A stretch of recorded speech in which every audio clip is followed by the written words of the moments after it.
أعوذ بالله من الشيطان الرجيم بسم الله الرحمن الرحيم واسألهم عن القرية التي كانت حاضرة البحر إذ يعدون في السبت إذ تأتيهم حيتانهم يوم سبتهم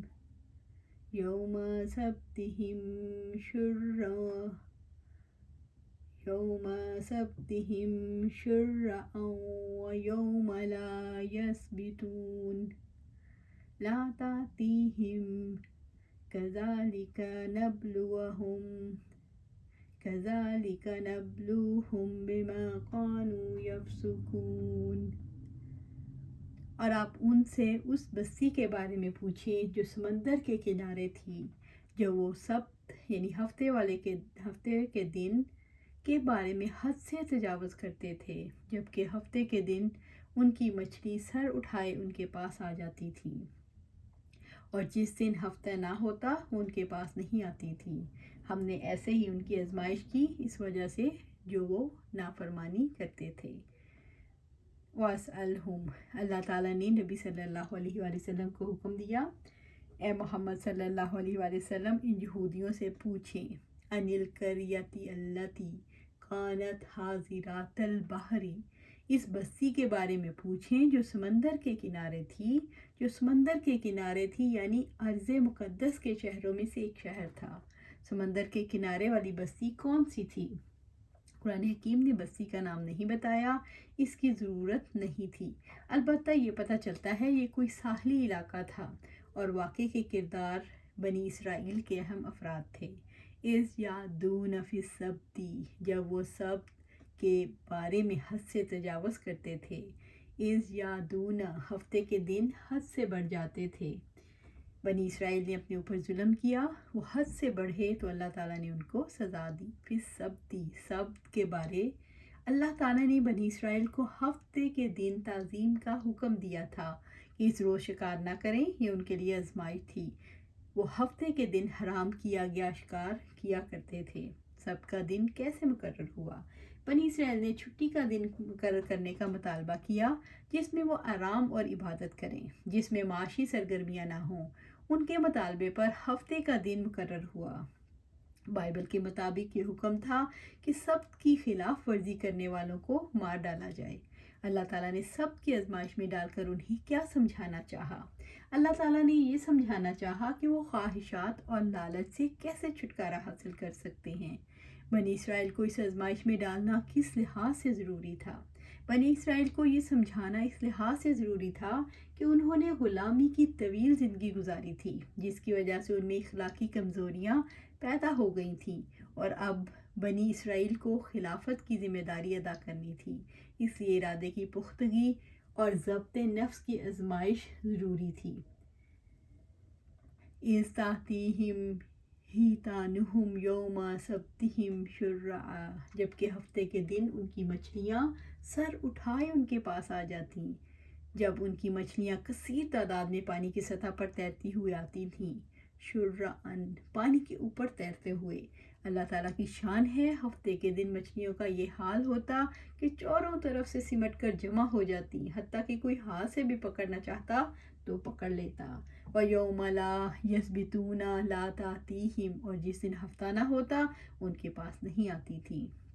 وَيَوْمَ لَا يَسْبِتُونَ، یعنی ہفتے کے دنوں میں لا تَأْتِيهِمْ، وہ ان کے پاس نہیں آتی تھی، مچھلی ڈھونڈنے سے بھی نہیں ملتی تھی، وہ سمندر میں واپس چلی جاتی تھی۔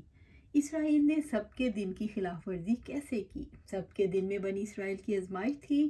سبت کے دن مچھلیاں ساحل کے قریب آ جاتی، اس طرح شکار آسان ہو جاتا، مگر وہ مچھلیاں پکڑ نہیں سکتے تھے کیونکہ ہفتے کے دن شکار حرام تھا۔ جب ہفتہ نہ ہوتا تو مچھلیاں بھی قریب نہ آتی، یوں 6 دن میں شکار کرنے کا موقع نہ رہا۔ ہفتے کا دن جو ممنوع تھا وہی اب شکار کے لیے باقی رہ گیا۔ یہود نے ہیلے کے ذریعے حرام کو حلال کرنا شروع کر دیا۔ وہ ہفتے کے دن شکار نہ کرتے مگر سمندر کا پانی کاٹ کر اپنے حوضوں میں لے آتے، یوں ہفتے کے دن مچھلیاں پانی کے ساتھ ان کے حوضوں میں آ جاتی، اس کے بعد وہ حوض کا منہ بند کر کے مچھلیوں کی واپسی کا راستہ روک دیتے، پھر اگلے دن اتوار کو پکڑ لیتے۔ اس طرح وہ ایک حرام کو حلال کر کے اللہ تعالیٰ کی حکم کی خلاف ورزی کرنے لگے۔ کذالک نبلوہم بما كانوا یفسقون، ہم نے ایسے ہی ان کی آزمائش کی اس وجہ سے جو وہ نافرمانی کرتے تھے۔ کذالک، اسی طرح سے، یعنی اس طرح آزمایا، نبلوہم بما كانوا یفسقون، ہم نے ان کی آزمائش کی اس وجہ سے جو وہ نافرمانی کرتے تھے، یعنی ان کے فسق کی وجہ سے، اپنے رب اور اس کے رسول کی اطاعت سے نکلنے کی وجہ سے، یعنی یہ ان کا فسق تھا۔ انسان ہیلے کب تلاش کرتا ہے؟ جب اللہ تعالیٰ کا خوف ختم ہو جاتا ہے تو انسان ہیلے تلاش کرتا ہے۔ پھر لوگ ظاہری اشیاء دیکھتے ہیں، مقصد اور معنی نہیں دیکھتے۔ ظاہریت پرستی در آتی ہے۔ ہیلے کے ذریعے کام کرنا کیسا ہے؟ ہیلے کے ذریعے اللہ تعالیٰ کے ناجائز کردہ کام کو جائز بنا کر کرنا گناہ ہے، سرکشی میں اضافہ ہے۔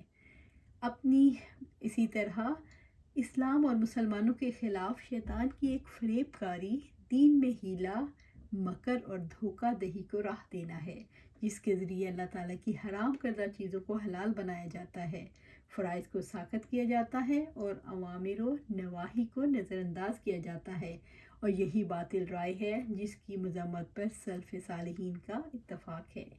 قانون کی پابندی کیسے ہوتی ہے؟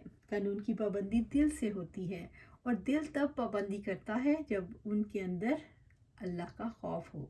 کیا محض سزا کے خوف سے پابندی کروائی جا سکتی ہے؟ اگر کوئی قانون محض سزا کے خوف سے نافذ کرنے کی کوشش کی جائے تو ممکن نہیں، پابندی ہو جائے، کیونکہ اتنے نگران نہیں ہو سکتے جو ہر فرد کی نگرانی کریں، اور دوسرے اگر ہوں بھی تو تنہائی میں نگرانی کون کر سکتا ہے؟ جو شخص جائز ذرائع سے ضروریات پوری کرنے پر قناعت نہیں کرتا، وہ اپنے آپ کو کسی خطرے میں ڈال لیتا ہے۔ جو شخص جائز ذرائع سے ضروریات پوری کرنے پر قناعت نہ کرے، وہ اپنے آپ کو اس خطرے میں ڈالتا ہے۔ اس کے لیے جائز ذرائع کا دروازہ سرے سے بند کر دیا جائے تو پھر ناجائز ذریعے کے علاوہ اس کے لیے مال کمانے کی کوئی صورت نہ رہے۔ وَإِذْ قَالَتْ أُمَّةٌ مِّنْهُمْ لِمَ تَعِظُونَ قَوْمًا اللَّهُ مُهْلِكُهُمْ أَوْ مُعَذِّبُوهُمْ عَذَابًا شَدِيدًا قَالُوا مَعْذِرَةً إِلَىٰ رَبِّكُمْ وَلَعَلَّهُمْ يَتَّقُونَ، اور جب ان میں سے ایک گروہ نے کہا، تم ایسے لوگوں کو کیوں نصیحت کرتے ہو جنہیں اللہ تعالیٰ ہلاک کرنے والا ہے یا ان کو عذاب دینے والا ہے، سخت عذاب۔ انہوں نے کہا، تمہارے رب کے حضور معذرت کے لیے، اور شاید وہ اللہ تعالیٰ سے ڈر جائیں۔ اس قالت امتن، اور جب ان میں سے ایک گروہ نے کہا، اللہ تعالیٰ نے اپنے رسول کو یاد کرنے کا حکم دیا، اور جب اس بستی والوں میں سے ایک گروہ اس دوسرے گروہ کو سمجھاتا تھا جو کہ سرکشی کرنے والوں کو سمجھاتے تھے۔ امت لوگوں کا وہ مجموعہ ہے جو ایک نظریہ رکھتا ہو، جس کی سوچ ایک جیسی ہو، جس کی قیادت ایک ہو۔ لِمَ تَعِظُونَ قَوْمًا اللَّهُ مُهْلِكُهُمْ أَوْ مُعَذِّبُوهُمْ عَذَابًا شَدِيدًا، تم ایسے لوگوں کو کیوں نصیحت کرتے ہو جنہیں اللہ تعالیٰ نے عذاب دینا ہے؟ ان کو نصیحت کرنے کا فائدہ نہیں، کیونکہ وہ حرام کام کرتے ہیں، خیر خواہی کی بات نہیں سنتے، بلکہ ظلم اور سرکشی پر جمے ہوئے ہیں۔ وہ کہتے تھے اللہ تعالیٰ تو انہیں سزا دے گا یا عذاب، آپ کیوں اپنے آپ کو ہلکان کر رہے ہو؟ جو لوگ نصیحت سے روکتے ہیں ان کا کیا موقف ہوتا ہے؟ واعظ و نصیحت کی ضرورت نہیں، نہ اس کا کوئی فائدہ ہے۔ اللہ تعالیٰ نے جن کی ہلاکت کا فیصلہ کر لیا ہے، ان کو نصیحت کرنے کا فائدہ نہیں۔ قالوا معذرة إلى ربكم، انہوں نے کہا تمہارے رب کے حضور معذرت کے لیے۔ نصیحت کرنے والے کہتے تھے ہم برائیوں سے روکتے رہیں گے اور ان کو نصیحت کرتے رہیں گے۔ ہم اپنے رب کے حضور اپنے لیے عذر پیش کرنے کو نصیحت کرتے ہیں۔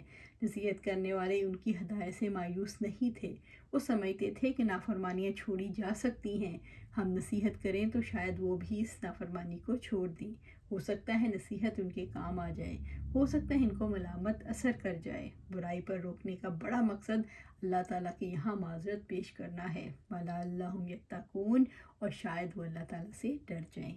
نصیحت کرنے والوں نے کہا شاید اللہ تعالیٰ انہیں ہدایت عطا کر دے اور وہ اللہ تعالیٰ کے احکامات کی پابندی کرنے لگ جائیں اور اس کے روکے سے رک جائیں۔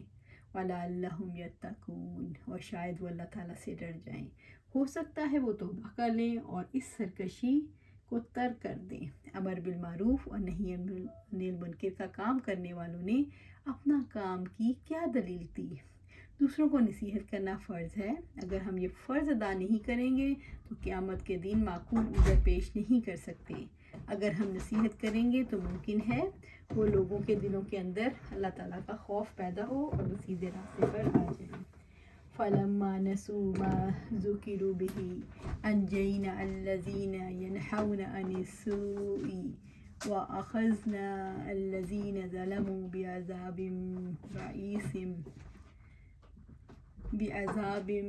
بئیس بما كانوا يفسقون۔ پھر جب انہوں نے بھلا دیا جو انہیں نصیحت کی گئی تھی تو ہم نے ان لوگوں کو نجات دی جو برائی سے روکا کرتے تھے، اور ان کو بدترین عذاب کے ساتھ پکڑ لیا جنہوں نے ظلم کیا کیونکہ وہ نافرمانی کرتے تھے۔ وَلَمَّا نَسُوا مَا ذُكِرُوا بِهِ، پھر جب انہوں نے بھلا دیا جو انہیں نصیحت کی گئی تھی، جب اللہ تعالیٰ نے انہیں مہلت دی تو انہوں نے اللہ تعالیٰ کے احکامات پر عمل نہ کیا اور نہ وہ اس کے روکے سے رکے۔ جب انہوں نے نصیحت بھلا دی تو نافرمانی پر جمے رہے۔ انجینا الذین ینہون عن السوء، تو ہم نے ان لوگوں کو نجات دی جو برائی سے روکا کرتے تھے۔ تو ہم نے ان لوگوں کو نجات دی جو برائی سے روکا کرتے تھے۔ اللہ تعالیٰ نے اپنی سنت کے مطابق ان لوگوں سے عذاب سے بچا لیا جو برائی سے روکتے تھے اور نیکی کا حکم دیتے تھے۔ عید کے دن سب سے پہلے نماز سے قبل جو شخص نے خطبہ شروع کیا وہ مروان تھا۔ سید طارق بن شہاب رحمۃ اللہ علیہ سے روایت ہے کہ عید کے دن سب سے پہلے نماز سے قبل جس شخص نے خطبہ شروع کیا وہ مروان تھا۔ ایک آدمی کھڑا ہو کر مروان سے کہنے لگا نماز خطبے سے پہلے ہونی چاہیے۔ مروان نے جواب دیا وہ دستور اب چھوڑ دیا گیا۔ حاضرین میں سے ابو سعید رضی اللہ تعالیٰ عنہ بولے اس شخص پر شریعت کا جو حق تھا وہ اس نے ادا کر دیا، اب چاہے مروان مانے یا نہ مانے۔ میں نے خود رسول اللہ صلی اللہ علیہ وسلم کو فرماتے سنا جو شخص تم میں سے کوئی بات شریعت کے خلاف دیکھے تو وہ ہاتھ سے اس کو بدل دے، اگر ایسا ممکن نہ ہو تو زبان سے ایسا کرے، اگر یہ بھی ممکن نہ ہو تو دل ہی سے اس کو برا جانے، مگر یہ ضعیف ترین ایمان کا درجہ ہے۔ وَأَخَذْنَا الَّذِينَ ظَلَمُوا، اور پکڑ لیا ان لوگوں کو جنہوں نے ظلم کیا۔ اللہ تعالیٰ نے ان لوگوں کو پکڑ لیا جو سب کا قانون توڑتے تھے، بعذاب بئیس، کو بدترین عذاب کے ساتھ، یعنی سخت عذاب میں۔ اس سے مراد انسانیت کے مرتبے سے گرنے والوں کو بندر بنا دینے کا عذاب، بما كانوا يفسقون، کیونکہ وہ نافرمانی کرتے تھے، اس جرم میں کہ وہ نافرمانی کرتے تھے، یعنی اللہ تعالیٰ کی حدود سے نکل جاتے تھے۔ ابو بکر رضی اللہ تعالیٰ عنہ فرماتے ہیں کہ آپ صلی اللہ علیہ وسلم کو یہ کہتے ہوئے سنا جب لوگ ظالم کو ظلم کرتے دیکھیں تو اس کا ہاتھ نہ پکڑیں تو قریب ہے کہ اللہ تعالیٰ کی طرف سے ان پر عام عذاب نازل ہو۔ نعمان بن بشیر رضی اللہ تعالیٰ عنہ سے سنا، وہ کہتے تھے کہ نبی صلی اللہ علیہ وسلم نے فرمایا اللہ تعالیٰ کی حدود میں سستی برتنے والے اور اس میں مبتلا ہو جانے والے کی مثال ایک ایسی قوم کی سی ہے جس نے ایک کشتی پر سفر کرنے کے لیے جگہ کے بارے میں قرعہ اندازی کی، پھر نتیجے میں کچھ لوگ نیچے سوار ہوئے اور کچھ لوگ اوپر۔ نیچے کے لوگ پانی لے کر اوپر کی منزل سے گزرتے تھے اور اس سے اوپر والوں کو تکلیف ہوتی تھی۔ اس خیال سے نیچے والے ایک آدمی نے کلہاڑی سے کشتی کا نیچے کا حصہ کاٹنے لگا تاکہ نیچے ہی سے سمندر کا پانی لے لیں۔ اب اوپر والے آئے اور کہنے لگے یہ کیا کر رہے ہو؟ اس نے کہا تم لوگوں کو میرے اوپر آنے سے تکلیف ہوتی تھی اور میرے لیے بھی پانی ضروری تھا۔ اب اگر انہوں نے نیچے والوں کا ہاتھ پکڑ لیا تو انہیں بھی نجات دی اور خود بھی پائی، لیکن اگر اسے یوں ہی چھوڑ دیا تو انہیں بھی ہلاک کیا اور خود بھی ہلاک ہو گئے۔ اسامہ بن زید رضی اللہ تعالیٰ عنہ سے کسی نے کہا اگر اب فلاں صاحب یعنی عثمان رضی اللہ تعالیٰ عنہ کے یہاں جا کر ان سے گفتگو کرو تو اچھا ہے تاکہ وہ یہ فساد دبانے کی تدبیر کریں۔ انہوں نے کہا کیا تم لوگ سمجھتے ہو کہ میں ان سے تم کو سنا کر تمہارے سامنے ہی بات کرتا ہوں؟ میں تنہائی میں ان سے گفتگو کرتا ہوں، اس طرح کے فساد کا دروازہ نہیں کھولتا۔ میں یہ بھی تو نہیں چاہتا سب سے پہلے میں فساد کا دروازہ سب سے پہلے کھولوں، اور رسول اللہ صلی اللہ علیہ وسلم سے ایک حدیث سننے کے بعد یہ بھی نہیں کہتا جو شخص میرے اوپر سردار ہو وہ سب لوگوں میں بہتر ہے۔ لوگوں نے پوچھا آپ نے رسول اللہ صلی اللہ علیہ وسلم سے جو حدیث سنی وہ کیا ہے؟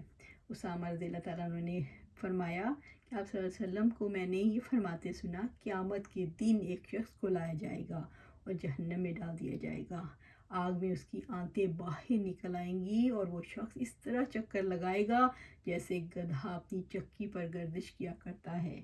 جہنم میں ڈالے جانے والے اس کے قریب آ کر جمع ہو جائیں گے اور اس سے کہیں گے یا فلاں، آج یہ تمہاری حالت کیا حالت ہے؟ کیا تم اچھے کام کرنے کے لیے نہیں کہتے تھے اور کیا تم برے کاموں سے ہمیں منع نہیں کرتے تھے؟ وہ شخص کہے گا جی ہاں، میں تمہیں تو اچھے کاموں کا حکم دیتا تھا لیکن خود نہیں کرتا تھا، برے کاموں سے تمہیں منع بھی کرتا تھا لیکن میں اسے خود کیا کرتا تھا۔ اس حدیث کو استغفر اللہ اسے ہمیں سبق حاصل کرنا ہے کہ جو ہم کہتے ہیں وہ کر کے بھی دکھائیں۔ جب انسان اللہ تعالیٰ کے احکامات کو بھلا دیتے ہیں تو انسانوں کے بارے میں اللہ تعالیٰ کی جانب سے فیصلہ کیا ہوتا ہے؟ اللہ تعالیٰ برائی سے روکنے والوں کو بچا لیتے ہیں، باقی سب ظالموں کو نافرمانیوں کی پاداش میں پکڑ لیا جاتا ہے۔ فَلَمَّا عَتَوْا عَمَّا نُهُوا عَنْهُ قُلْنَا لَهُمْ كُونُوا قِرَادَةً خَاسِئِينَ، پھر جب انہوں نے اس میں سرکشی کی جس سے انہیں روکا گیا تھا تو ہم نے ان سے کہا کہ ذلیل بندر بن جاؤ۔ جب وہ اللہ تعالیٰ کی نافرمانی میں حد سے بڑھ گئے، جب انہوں نے سب کے بارے میں زیادتی کی اور اس چیز کو حلال کر لیا جسے اللہ تعالیٰ نے حرام ٹھہرایا تھا، مچھلی کے شکار اور اس کے کھانے وغیرہ کے بارے میں، جب اللہ تعالیٰ کے حکم کے بارے میں انہوں نے سرکشی اختیار کی اور وہ سنگ دل ہو گئے تو انہوں نے نصیحت حاصل نہیں کی۔ قُلْنَا لَهُمْ كُونُوا قِرَادَةً خَاسِئِينَ، تو ہم نے ان سے کہا ذلیل بندر بن جاؤ۔ قُلْنَا لَهُمْ، ہم نے ان سے کہا یعنی اللہ تعالیٰ کی تقدیر نے انہیں گھیرے میں لے لیا، كُونُوا قِرَادَةً خَاسِئِينَ، ذلیل بندر بن جاؤ۔ اللہ تعالیٰ کے حکم سے وہ بندر بن گئے اور اس کی رحمت سے دور ہو گئے۔ ان لوگوں کو اتنی سخت سزا اس لیے دی گئی کہ وہ لوگ نافرمانیوں میں ڈوب گئے تھے۔ وہ یہ کفر بھی ہے، ظلم بھی ہے اور فسق بھی۔ ان میں سے جو لوگ بچ گئے ان پر رب العزت نے ذلت، محکومی اور محتاجی مسلط کر دی۔ انسانوں کو بندر کیوں بنایا گیا؟ انسانوں نے اپنے مرتبے کو آپ انسانیت سے گرایا تھا۔ انسانوں کی خاصیت ہے اور ہونی چاہیے کہ ان کی قوت ارادی ان کی خواہشات پر غالب تھے۔ انہوں نے قوت ارادی کی بجائے خواہشات کی پابندی اختیار کی جو کہ حیوانوں کی خصوصیت ہے، تو انہیں کہا گیا کہ بندر بن جاؤ۔ اسی مقام کو تم نے اپنے لیے خود پسند کیا ہے۔ اللہ سبحانہ تعالیٰ سے دعا ہے کہ ہمیں قرآن و سنت پر پابندی کی توفیق عطا فرمائے اور اس پر قائم رکھے اور اس پر جمع دے۔ آمین یا رب العالمین۔